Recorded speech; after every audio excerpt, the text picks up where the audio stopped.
Thank you for joining us here on The Key Points. We're live on TV3 and 3FM 92.7, also around the world at 3news.com.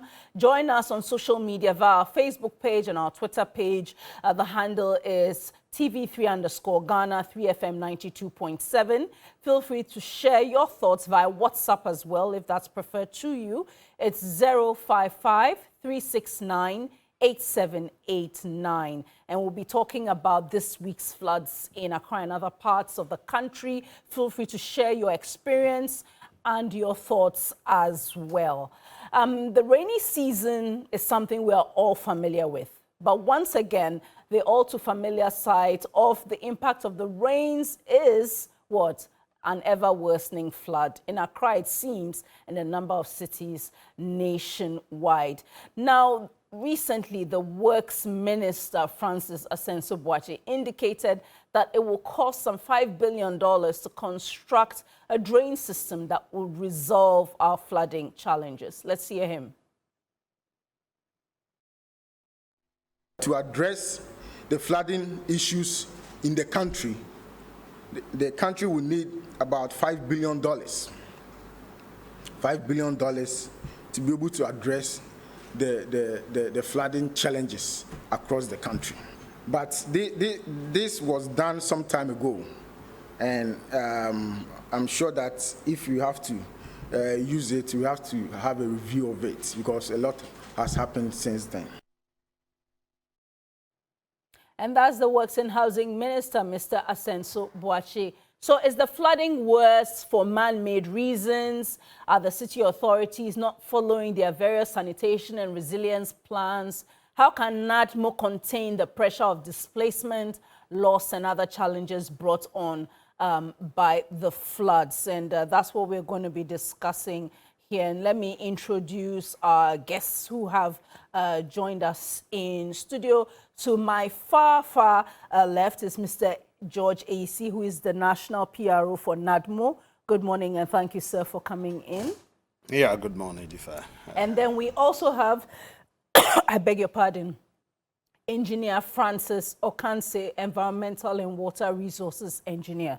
You're welcome. Good morning, and thank you for having me. I beg your pardon. Sorry, suddenly air has gotten into my throat. Let's just take a quick break and we'll be right back.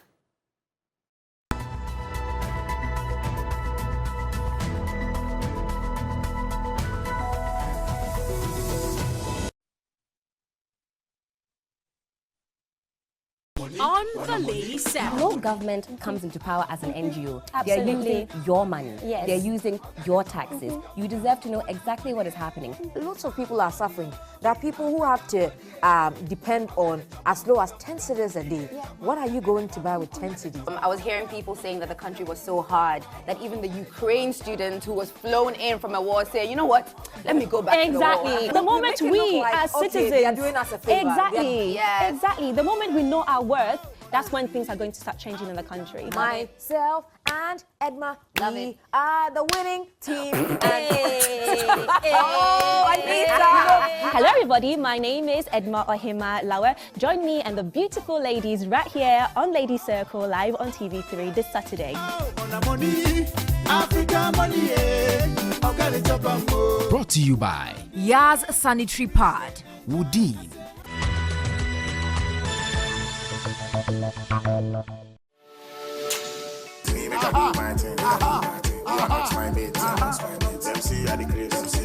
You love her this week. Yeah. Next week, no, pa. Maybe she will do pack.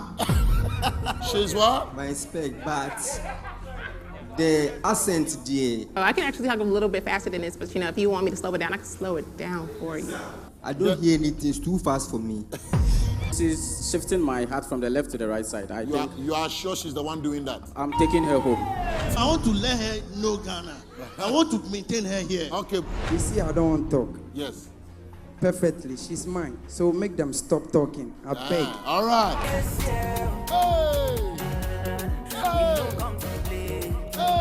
Master, if you want to come talk, you off the rush. I feel cook, I be cook chef. Oh, yeah. I dey cook, pa.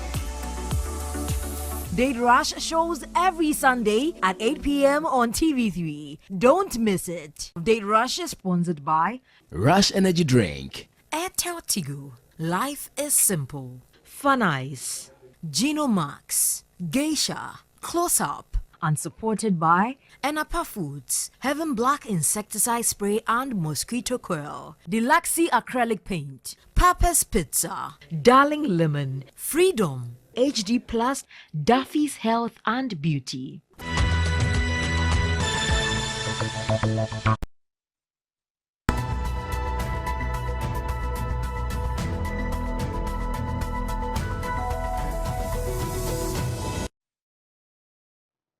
Welcome back, and my sincere apologies for that mishap earlier.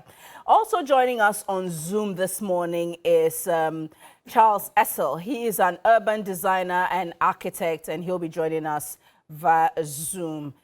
Yeah, so that's what's up for our show for the first 1 hour, 15 minutes. So let me start off with Engineer Kansi. So these recent floods we've seen over the last 3 months, because I would say starting sometime April, is it worsening, or this is the typical rain that Ghana is known for that is causing the floods? The rains haven't changed that much, but it is the impact of the rains that has changed. And that is why we are having worsening flooding situation than before. So we are recording averagely the same amount of rainfall. If you look at the early period of June, where we had the disaster, those are the times that we have some kind of heavy rainfalls. And those ones, sometimes you may consider it as extreme, like the one that happened on the 3rd June. But for what is happening between these last few months, these aren't very much different from the average we have over a long-term climatology period, which is over 30 years. If you look at Accra, what has changed? And maybe some parts of the other city, what has changed to create this, I don't know whether to say worsening flood, because for me, a lot of the areas that have been flooded are typically areas that flood. It's just a few additions which we'll come to talk about that have added on. You see, the main driver of the floods is what we have all come to know, but haven't done so much about, which is the urban sprawl, which is basically the urbanization that we are having, and that is causing a lot of permeable areas to become, impermeable. So the amount, you see, nature is in balance, and we came to meet nature if you go by God's creation. And we are supposed to be living in harmony. But what is happening is that we are actually intruding into nature. And when nature is not happy, he will respond in an adverse way. So we have to go back to trying to understand how nature lives with us. Really, all great civilizations have started on river banks. If you talk about the Euphrates, the Tigris, the River Nile, they were such of a production hub for agriculture. So flood in itself is a good thing, but just that we haven't managed it well. So now continues to be a basket region for agriculture in Egypt, and we don't record issues of severe flooding. So we haven't managed to maintain that balance, and that is why we are having these problems. All right. Now, just to be clear, though, you talk about the balance of the environment. So would we say that in Ghana, there's a lot of imbalance now? I mean, is the imbalance man-made, or it is just driven by people coming to the city, or is it the way we are building, or is it usually the blame is on sanitation practices? Is it that, or it's just more than that? So this balance I'm talking of is just what we would describe in our profession or in our industry as the water balance. So water cycles globally, and sometimes it is even the water that cools the earth, because the evaporation or transport evaporation that happens is a thermostat for the earth. So in the many ways that we take away the water availability on the the surface of the land, that means that we are contributing to temperature rise. So basically, when the rain falls, it's supposed to filtrate into the ground. Some of it will enter into the deep waters and then join the groundwater system. A bit of it, when the soil moisture becomes saturated, it causes runoff. Then it precipitates the runoff. Then we have flooding. When we have extreme rain, then you have the flooding situation. So the cause is from, I'll put it around 95% because of the concrete, or what we call the impervious areas. And this thing starts from roofs, impervious surfaces, parking lots, commercial areas. All of these things are actually blocking a certain component of the water from infiltrating into the ground and reducing the amount of runoff. So as soon as you do that, per square unit area of a land, and you have all of it concrete, it means that 90% of the rain, about 99% of the rain is just going as runoff. So it's just going elsewhere. Elsewhere. And from each household, from each area, the water will move from the headwaters or upstream and come together at the downstream area, and this will cause a lot of the massive flooding we are seeing. All right. Let me turn to Mr. Essel, who joins us via Zoom, because there's a question also about the architectural profile of Accra. A good day, Mr. Essel, and thank you very much for making some time for us on TV3 today. Yeah, good morning. Great. How are you? Great. So you're an architect, and you people are the harbingers of beautiful structures. But there's a question about whether our architects conscious of what our city's profile is, and the fact that some of the construction we are seeing in the city could be adding on to these worsening states of floods. Well, thank you. I'm not too sure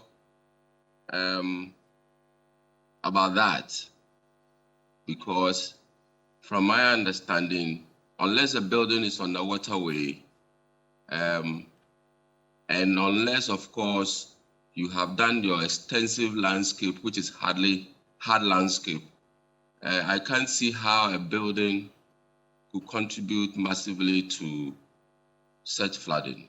I think the first speaker has said a lot, and I think I agree with all what he has said. In terms of architecture,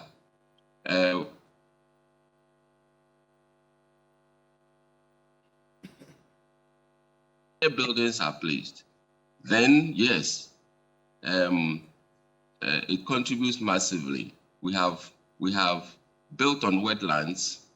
We haven't widened the, let me call it the bucket, which collects the rainwater when it rains. And so the larger area that this water would have settled in itself is also creating a problem. So I think that by and large, if we can understand one major, if we can understand that our actions have caused these problems in Accra, then can we start looking at the interventions? Because these are all man-made. Sanitation for me is a major thing. We have not treated our external landscape within the cities very well. So we get all the silt going into the drains, and then added to that is dumping of waste. And then also, the first speaker was right, we have a lot of hard landscape within our homes. You go to a lot of homes, they will treat everywhere with hard landscape and rather get flower pots. And I think it's a very bad situation. I have not seen any well landscape area. You come to KNUST, where I am, I think I have seen only one flooding area situation in one of the low-lying areas in all my 25 to 27 years I've been teaching here. But just beyond KNUST, you find a lot of flooding because the reserved areas for what's supposed to be doing is there. Nobody is building there. But you go to the larger settlement, you find that We are building on waterways, filling, even as I speak, there are a lot of lands are being filled, but you can't do much because of the, let me call it land ownership issues. People who own the land and understand the problems, and people who understand don't have power to stop them. So it's a big problem. So, Mr. Essel, the reason I raised the architectural issues earlier is because there are parts of Accra which never used to flood previously, like the National Theatre area, for instance, Yes. or even to some extent portions of Airport Residential area and all that.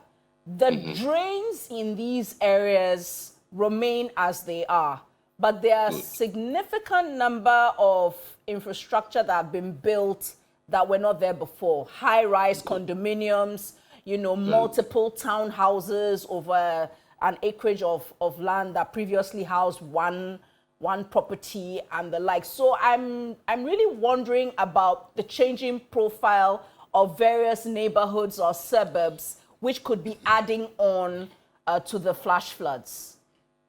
Yeah, I think your observation is perfect. That the reason why I didn't want to ask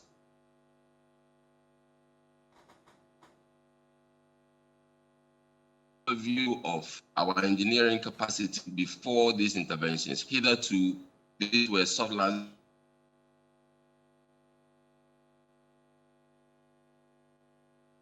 Virtually, there were no sewer systems, if you like, disturbing the then existing. Okay, we are having some challenges with Mr. Essel's Zoom. We'll try and correct that, and once we correct that, we'll bring that back to you. But let me come to Mr. Isi, who is the National PRO for NADMO. I know a lot of the time when there are floods, many people start asking, is NADMO ready? Is NADMO available to help? First, tell me, you've not suffered any casualties, as far as I've heard, during this session of flooding, have you? Session as in last week? Yes. By casualty, you mean fatality?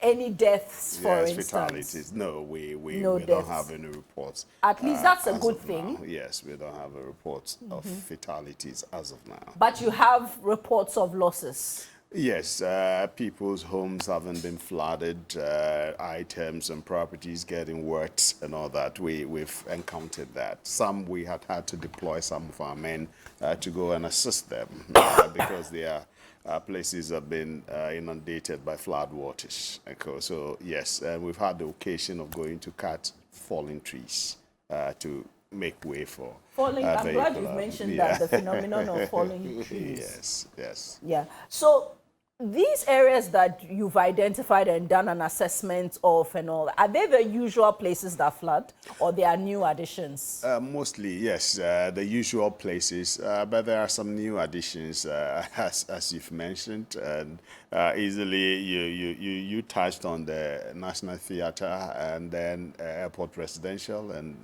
Parco Estate. You know, I think last year or so when we heard that, we were a bit surprised. Yeah, so, and you go to make assessment and you come to see that somebody's put up a building on a waterway, okay? And so people have lived in areas comfortably.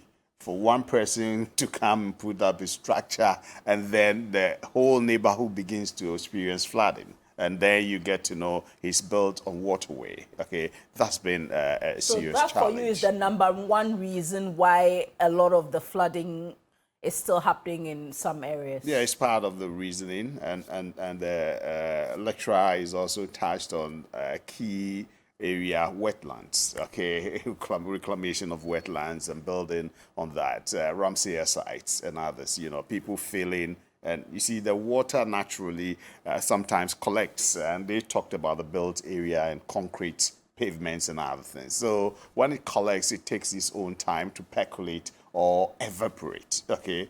Now, if you feel that water must find its own level, and when it does, then we become the victims of the situation. So there are a combination of factors that is causing these floodings that we are experiencing.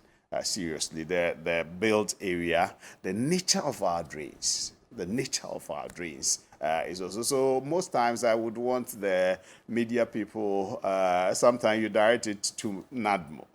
Instead of directing it to the hydrological services, you know, they are in charge of our drains. And so if we begin to speak to them or talk to them, then we get to know why some of the drains are so small. And the quantum, these days, GMET has told us when the rains fall, yes, engineer has said it's almost normal, okay, but the quantum of water that comes down and passes through the drains, it's mind-boggling, okay? So then it gives us some of the problem, especially when the drains are silted.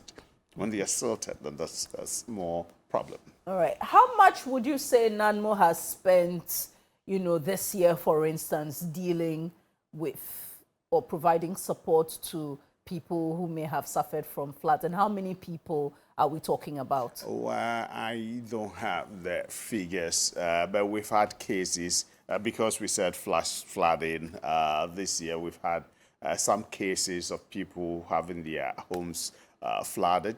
We've gone to support, but it's not been a serious case of going to provide relief support and other things. Yes, that's not. You see, sometimes when we do the assessment, then we get to know that as a result of the flooding, A or B has lost his livelihood. Accommodation is virtually gone, broken building and others, that will put you up somewhere temporarily. Then we give you those supports. But NADMO doesn't recapitalize you. We don't do that. But we can give you, based on our report, you can take that report maybe to a bank or to Maslock or any IP for support. Because you were in business, this incident occurred and then you lost your livelihood. So then that can be done. But beyond that, NADMO will not recapitalize you. So we treat and encourage people to take insurance if need be and to stay in safer places as much as possible.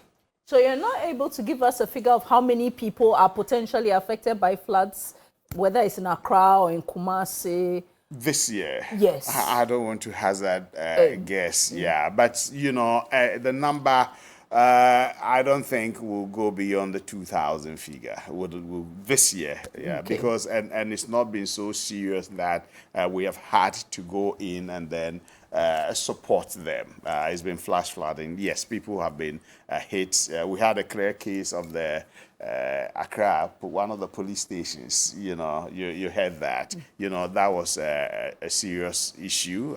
They've called on NADMO and other agencies to come and support. It's worrying, but to the serious nature this year, we've not gotten those ones yet. It's been frustrating. Which is worse, Accra, Kumasi? Accra is still worse. We've had Accra, Kumasi. I think this last one, Cape Coast, was also hit. Cape Coast was also hit. So last year we had Takrady, Western region, also being hit by flooding. So yes. So it's a growing phenomenon that we need to tackle. More cities are being roped in. Yes, caught up. And so we need to frontally tackle these matter. Frontally tackle. And the minister maybe will come there. Yes, we'll come some huge figures. That. Yeah. The phenomenon of falling trees.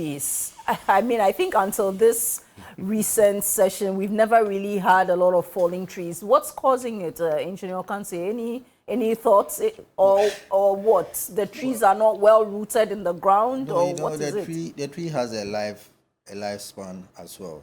So maybe after a number of years, if it's giving up and the intensity of the rain comes on, then so it's the wind that is actually and the nature of the ground that will cause the tree to fall over. Yes, I see. Yes, that's quite a thought. Yeah. But seeing as there's a lot of construction that goes on in virgin territory, I mean, how do we manage areas where you've had, for instance, a tree there for so long? Because it seems like a lot of the trees that are falling are the ones in built-up areas, like near the National Theatre and areas like that where trees line the paved streets or avenues.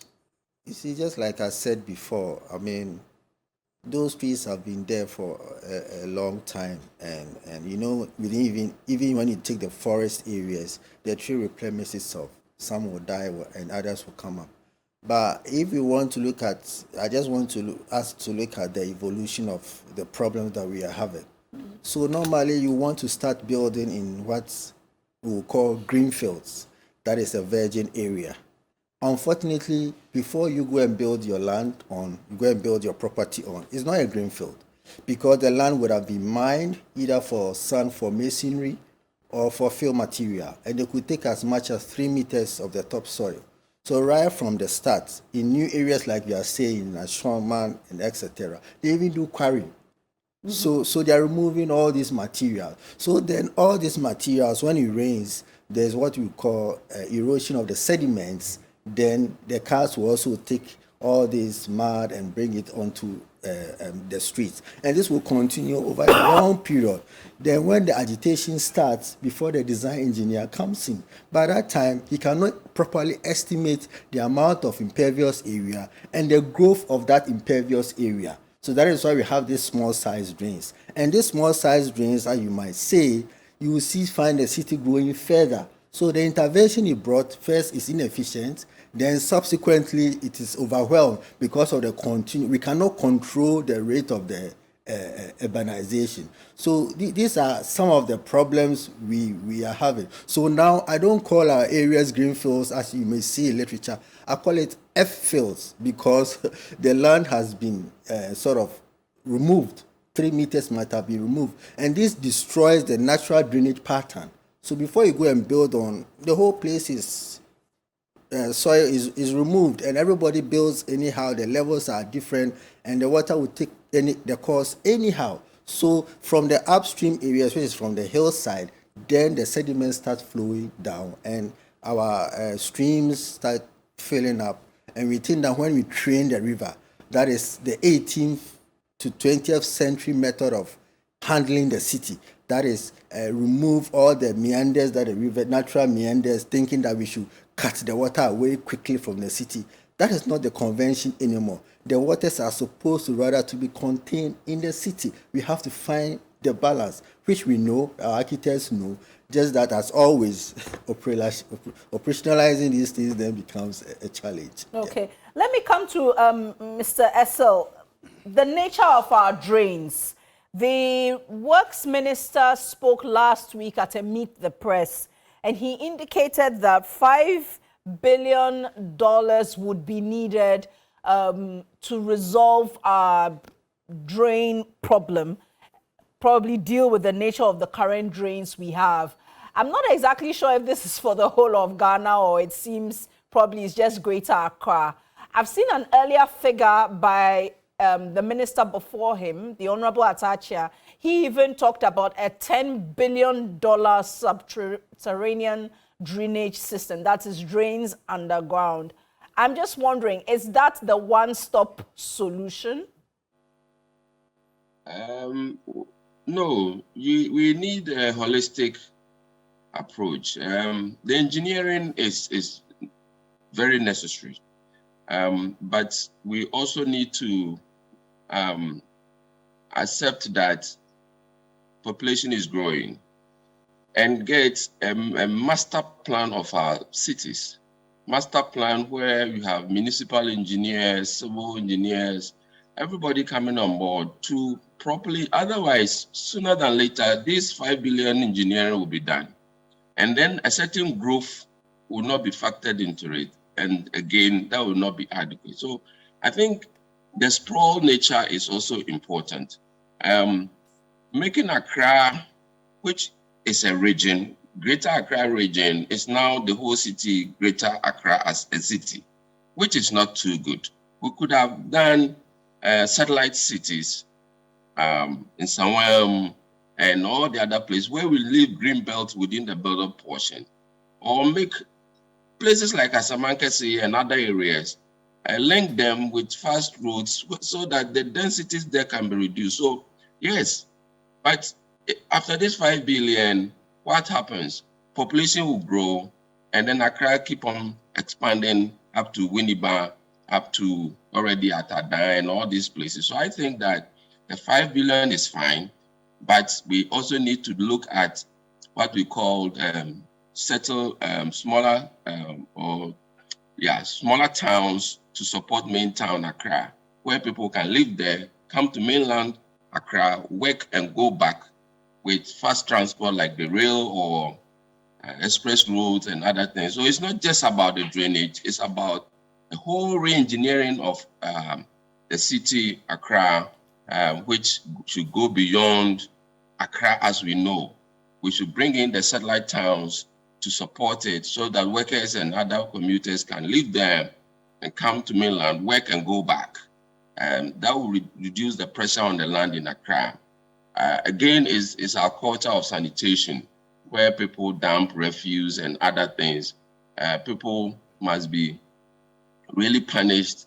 And of course, in other countries, canals and other places, artificial ones, man-made, has been made such that such large volumes of waters can be, but you need to maintain them. You need to pump in more water to keep them in a certain balance. These are all stuff that can be done by our civil engineers. And so I think that if it's treating it as drainage, that is fine, but we need to get a holistic approach to the whole of engineering of our cities, and especially Accra. One just wonders, though, 5 billion, 10 billion, these are huge numbers. Much as you talk about the fact that we must consider whatever growth patterns there are, I'm just wondering, what would it, I mean, the cost seems so huge. Many would wonder, what does this entail? Are we rebuilding our whole drainage all over again? Or are we cleaning out what we have now and adding on to it? Because I know there is an Accra master plan, and then I know there was the Conti project, but none of these have ever really come to fruition. Yeah, perhaps because of the cost. I think that engineering, sewage engineering, drainage engineering, whatever, let me call it municipal engineering, it's a very expensive business. You can imagine Accra being almost flat, not like Kumasi, where you are going to go underground, but then you're also careful, you are discharging all this waste into the sea. How then do you drain Accra into the sea? It's a lot of money. So that's one. My major concern is the expansion for future growth. But as for the amount of money, urbanization is a very expensive intervention that we have to do there. I mean, city engineering is very, very expensive. You are talking of drainage, you might even break bridges and other stuff in here. Some of them you need to cover them. Some of them you must treat the waste, pump it back as fresh water. I don't know the details of the engineering, but I can see clearly that if all the waters are not entering into the sea, then you need to even dam some, treat them, and use them back for so many other things. So I still think that the figures are not too outrageous, but what is important is the prudent use of the resources. And of course, also bring in all the experts so that all other potential dangers can be addressed in this engineering of the sewage system in Accra or the drainage system in Accra. All right. Engineer Okanse, it's the figure for many of us who are lay people, we don't understand the technicalities of all of this. Is that a major solution? Is that the Accra solution? Well, this figure, I'm sure, emanates from a certain document or it's even half the figure the Honorable Atacha raised a number of years ago. We are yet to see what supports that kind of budget. And that is what Architect was talking about. We need to see what goes into that amount. Currently, we haven't seen any document that tells us that, oh, it is because we are going to construct this certain number of dams or retention basins, or this is the number of drain. I'm not even a proposer of line drains because they actually have a lot of challenges for us. So we have to see the figures or the plan, because it has to be holistic. You cannot solve flooding problems by just having concrete drains. I have a colleague, Professor Bob Arno, who will say rain plus drain equals pain. So draining as in drains is not the right way to go. We have moved on to other sustainable approaches, and it's being mentioned all over the world: green infrastructure, water sensitive urban design, whichever there is. But basically, it should start from the household level, because the water gathers from small quantities from each portion of the land you occupy before they come together in the stream and causes the flooding, or even if it is a local flash flood. So starting from the household level, there are interventions that we can do, and the laws requires that when you build, you have a certain percentage of the land as green areas. So the money aspect is good, is a good figure. It could be smaller because these are what we call first estimates or initial estimates. So it could go up, it could come down. But then what is important is for us to see the plan. Then we can, and then eventually the details will let us know the actual cost of the project. So this figure can even change. It could be more or less. Okay, so that's a subterranean system. But currently we have open gutters. Growing up, I used to be proud to say that Accra didn't have open gutters, partly because I never really saw them. And that's because I grew up in Nigeria where there were lots of open gutters, and I always, anytime I came on holiday and went back, I would always proudly tell my Nigerian friends, oh, my country, we don't have open gutters like this, but the story is different years down the line. What are we doing wrong? Is it that we are not desilting these gutters? And if we did consistently, would things be okay? You see, the densification of our prime areas is one major factor, and you have discussed this already. So we have water coming into the prime areas of Accra Airport through new development. Look at the places from the old American office around Ekufuado roundabout, around Rage, going to National Theatre. All those places were green areas. I grew up in Asalam Down, so I quite understand the landscape over there. And now all of these places are high-rise buildings. But we are supposed to have what we call drainage impact assessment. So one, we have to assess, two things need to happen. First, the building you are going to put up or the infrastructure, is it going to be at risk of flooding? That is the first thing. Is it going to be at risk of flooding? And this will be normally be fluvial flooding, that is from the stream or from the river. Then will your building cause flooding downstream? That's why we need a drainage impact assessment. So for rezoning issues, for building permits, approvals, the urban authority will say bring a traffic impact assessment. So I ask myself, why is there not a drainage impact assessment? Because you are going to generate more runoff from your site because it was bare ground or vegetation than before. So what is going to be the impact on the drains that you want to discharge the water in? And we don't do that.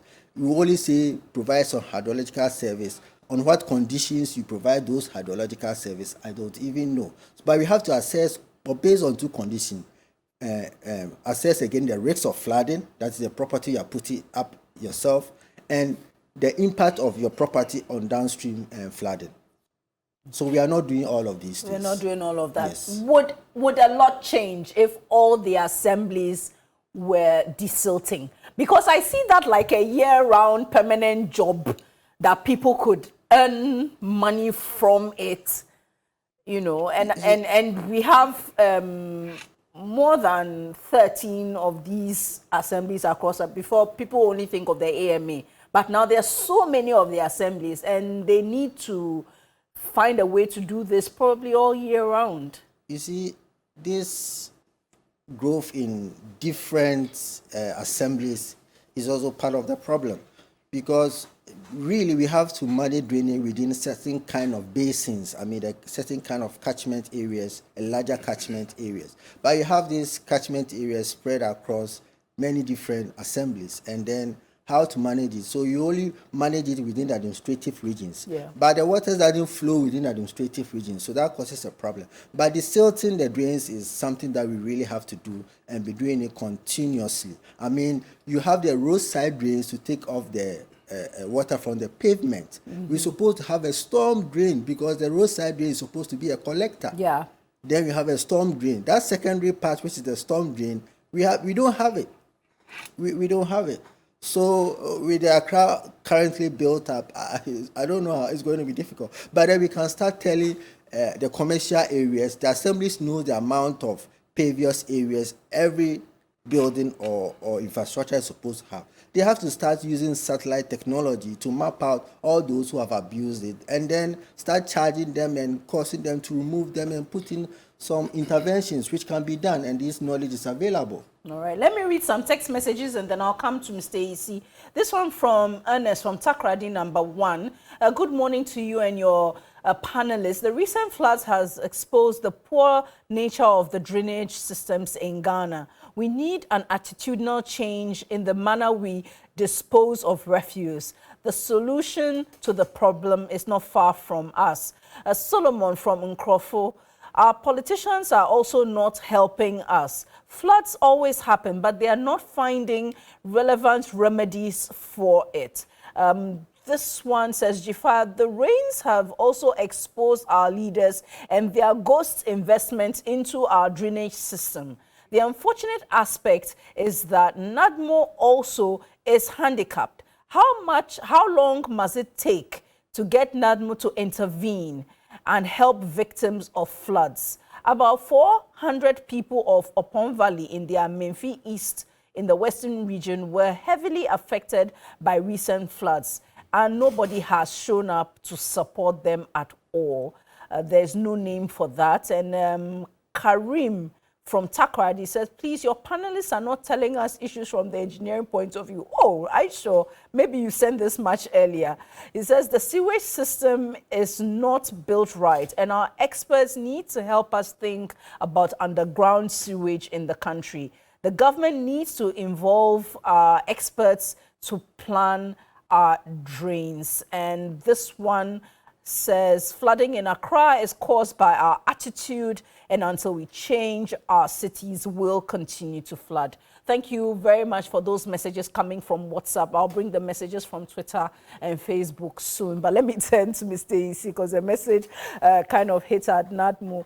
Have you had any reports of flooding in the Western region, for instance? Yes, we have. You have. We have. But there's a concern that in this one particular instance, I know this is just sudden, that in this particular instance, no one has come. How long does it take for NADMO to mobilize when it hears of an incident? Oh, immediately. You know, NADMO is from the zonal level to the district, to the region, to the national headquarters. And so our men are living with the people. So immediately there's such incident, the NADMO district office goes there.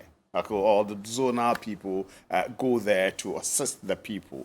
That's when they begin to gather their data. And then assessment is made and the report is taken to the district. If they have the capacity to support the people immediately, they do it. If they don't, they resort to the region.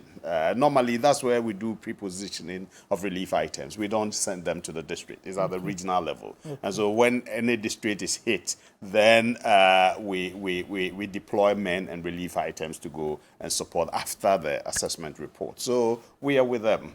But if you permit me, yes. you asked initially, I have some data, but the data is over a period, and the situation is worsening. And so I think we should put it out. So this is data that speaks to what specifically? Yeah, the about victims, how many the number victims? of people, yes, that are affected. Sure, yeah. give us so, that. In 2014, we have 10,209 females, okay, and then 11,353 males, a total of 21,562 people were affected by flood and floods-related disaster. Then when you move to 2018, we had 142,006, this is a national figure, 142,650 people affected.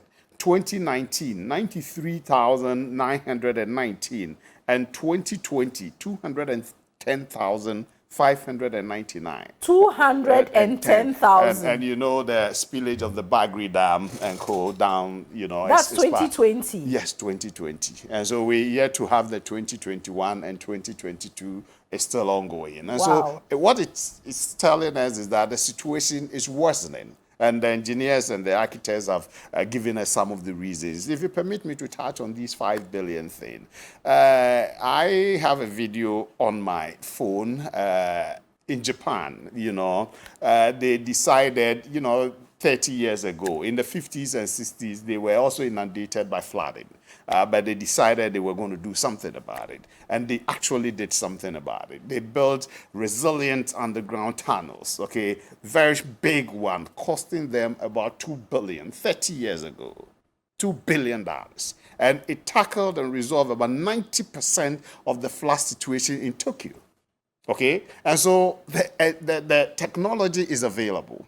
The resource is what we need to do. So I and those of us at NADMO were excited about the government and World Bank's decision to get GARID. You mentioned Kunti, to get GARID in place. That's also a stopgap measure. If you look at the figure the minister is mentioning vis-a-vis the GARID project, which is $200 million, okay? And so, but it's going to tackle about 17 districts in the Greater Accra region, storm drain, our engineer mentioned it. That we don't have the storm drain. You remember in 2007 when President Kufuor built the Alajo this day. It's only in recent times that we're experiencing flooding in Alajo. There used to be terrible floods in that area. Terrible. And when that was done, so it goes to support engineers' position that we need the storm drains to go. That's why I'm excited about GARID. And are we ready? Can we find the money?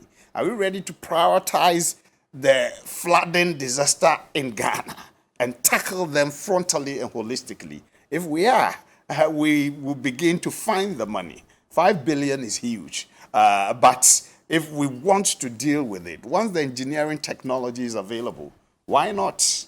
Why not? Because I've read former British Prime Minister Disraeli taxing all the engineers in UK to find solution to the Thames flooding in the 1912 to 1918 era. You get it? And they found solution.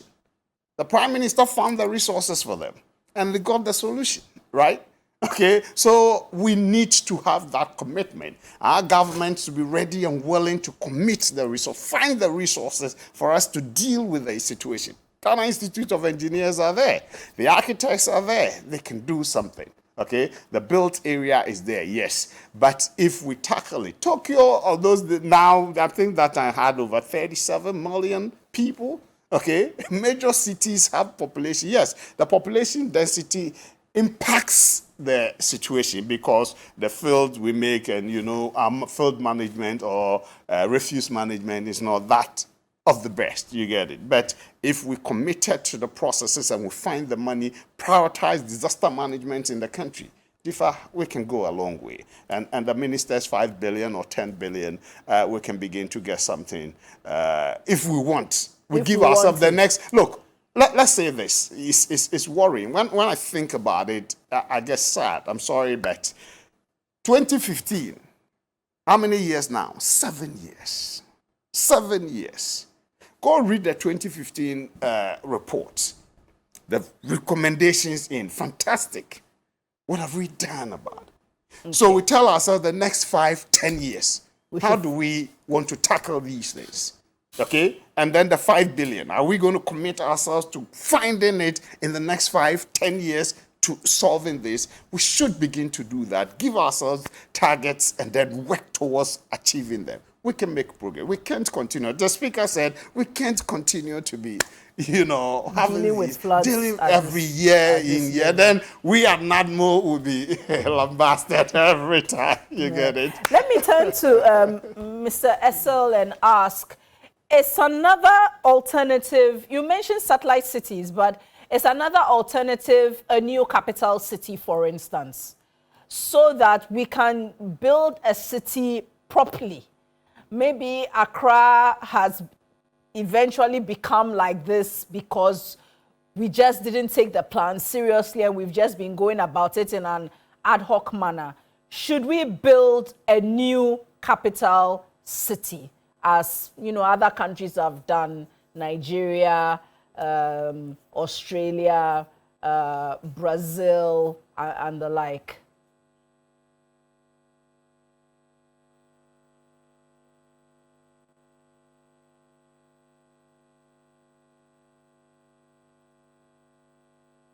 I think okay. So we'll come back to Mr. Essel.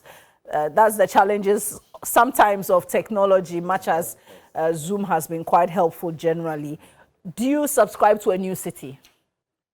I don't. You don't? I don't, because cities are economic hubs, and urbanization in itself is a good thing. You have diverse number of people, and it generates a certain kind of environment which attracts more people and investments. So I do not subscribe to a new city. I think the money that we want to use to build a new city, we should use to enhance the management. To resolve our drainage problems and those other issues. But in looking at the problems that have been raised in reference to the flooding, a key issue that pops up is sanitation.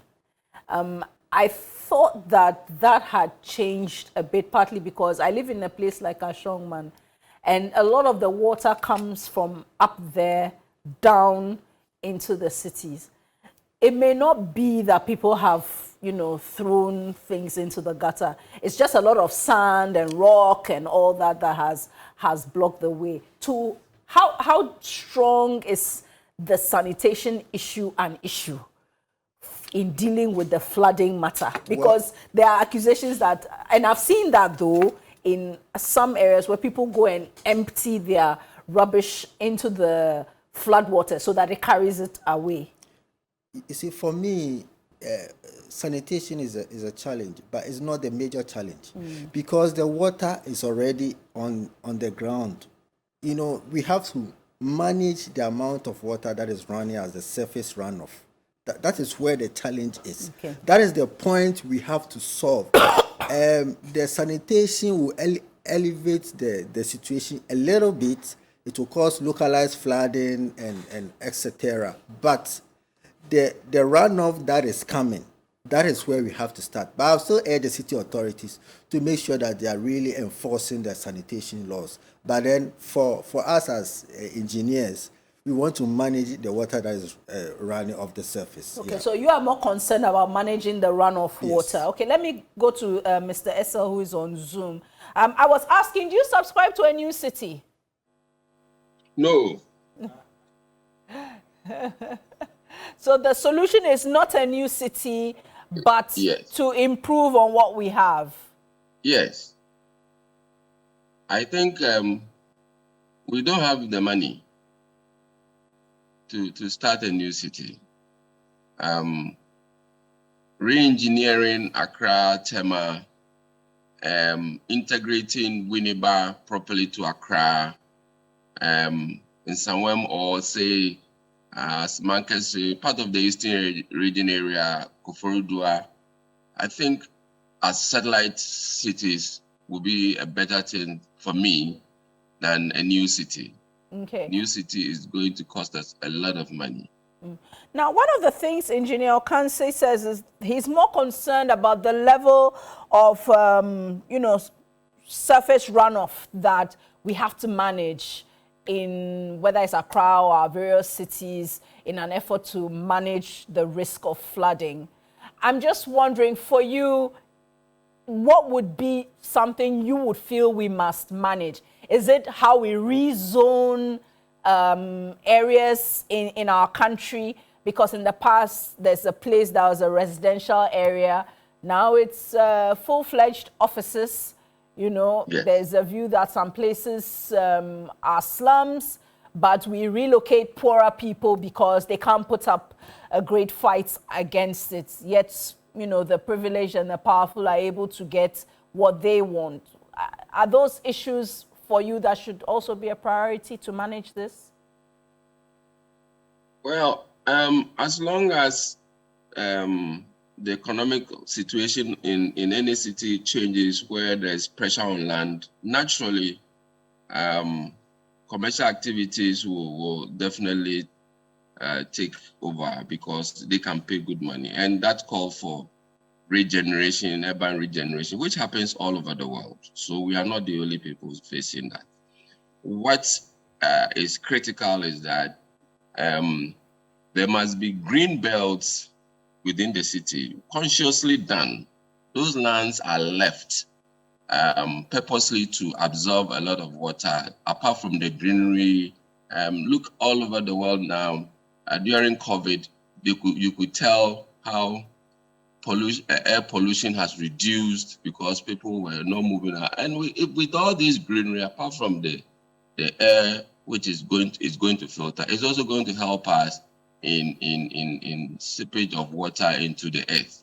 It might not be big, but it is all part of it. So yes, we can replan our settlements, especially Accra. Integrate. I still think that the way we use our land, if we can bring on satellite towns or cities, like I've said, Winneba and other places, that would be good, because as for the commercial value of land, it's a natural phenomenon. And even the pressure on you, if you come to KNUST now, Ayeduase has now become an area that if you have a property, you cannot live there as your residence because students are all around you, your privacy is gone. And so the natural thing is for you to move, for them to get high rise buildings for the student. So this development comes and calls for regeneration. You remodel the whole area. But then during those periods, proper engineering would have been done to take care of all these large volumes. So yes, re-engineering the city for me is the way to go than create a new one, because then what happens in Accra, we leave it in the state it is not a good thing. So I think we need to re-engineer and still maintain it as our capital. What will you say to some Ghanaians who feel that city authorities and the technical people in places like town and country planning and all that have not been able to stamp their authority on pre-existing plans to keep the city on a certain path? And you mentioned Tema, which is very interesting because Tema is considered one of those beautiful, well-planned, organized cities we've had. But even that has seen some decline. What would you say to Ghanaians who feel the technical people need to do a bit more, to be a bit more frontal, to protect, you know, these, should I say, rules and regulations that will preserve the city? Madam, this is a very controversial area, and the controversy is coming from the politics we are doing, the political system. Let me put it that way. The people, the technocrats in these areas, most of them are very, very upright. They know the right thing to do. They are very knowledgeable. But you'll be there and you'll be told what to do by a higher authority. Unfortunately, I have to say this. And the person is sitting there, he has to choose between his job versus the right thing. And you'll be surprised that even if you decide not to, decide to do the right thing, he will be punished for it, posted to a different place, and the next time those things have been done. And so our political system we are all running is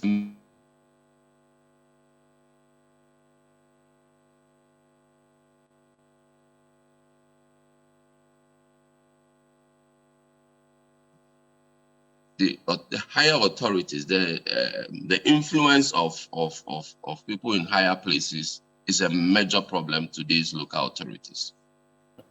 All right. Thank you very much, Mr. Essel. And it's still key points here on TV3 and also on 3FM 92.7. Let's take a quick commercial break. When we come back, we'll take the last bit of our segment.